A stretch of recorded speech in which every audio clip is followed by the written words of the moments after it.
Today we look at the last part of chapter 6, and we are going to look at loans when you have money lent to you.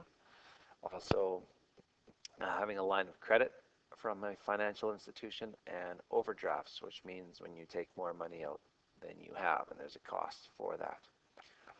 So to take a look at it, we are going to look at a common situation which involves a store that offers payday loans. So you see these in Saskatoon for sure, places where you can get money now, get cash now. And what they do is they garnish part of your next check, even though you're not going to get paid for a while. In this scenario, Matt ends up paying $40 in interest to borrow $350, and he's going to pay it off 10 days later, which the total was $390.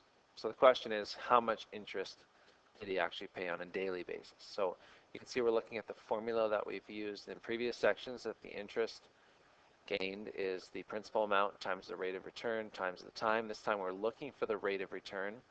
So we have to divide 40 by 3,500, and you can see we get an answer of about 1.14%, which doesn't sound that bad over 10 days. That's every day. If you were to transfer that to over the year and multiply everything by 365, that means the annual rate of interest is over 400%. That is a crazy large number. These companies take advantage of people who need money now and who are willing to sacrifice their long-term wealth for short-term gain. And so you're paying an incredible amount of interest if you're borrowing money from these places. Okay, another situation here, we're borrowing money again. This time $2,500 is borrowed, and the annual interest rate is a reasonable 6.25%. That has an amortization period of 2 years, or in other words, you have 2 years to pay it off, and you're going to pay it off in equal intervals.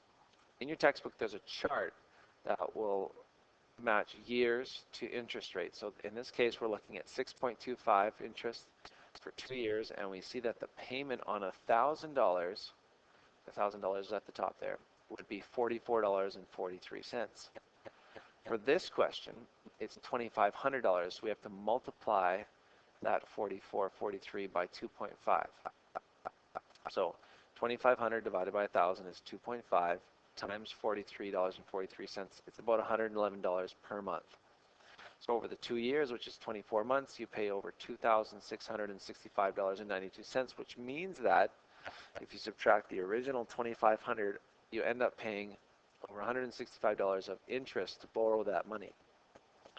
Is it worth it? That's up to you. So for this section, there's a number of different scenarios you've got to consider and be familiar with. One is NSF, which stands for non-sufficient funds.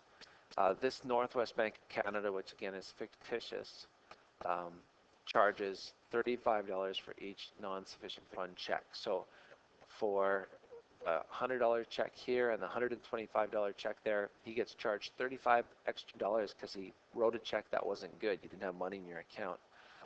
And so he ends up having to pay $70 extra.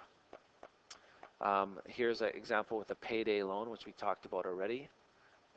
If you borrow $225, but you end up having to pay $261 for that, how much interest is that per day if it's over 10 days? You need to figure that out. Another example is a overdraft protection. So imagine Craig has an overdraft protection of $500 on his checking account, which means basically that you have a line of credit of $500.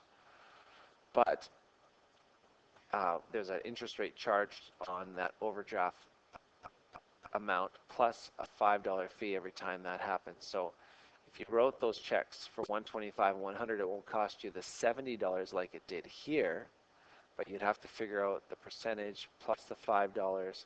It would be less payment, but can you figure that out? And again, here's another example of where you're going to have to figure out the interest paying. So this time it's a line of credit. If you borrow from that credit, you get charged percentages. So if you're 225 in the hole over 10 days, how much would that end up being? Well, you'd have to figure out the interest rate per day, times it by the number of days, and times it by the cost. So that's the end of chapter 6.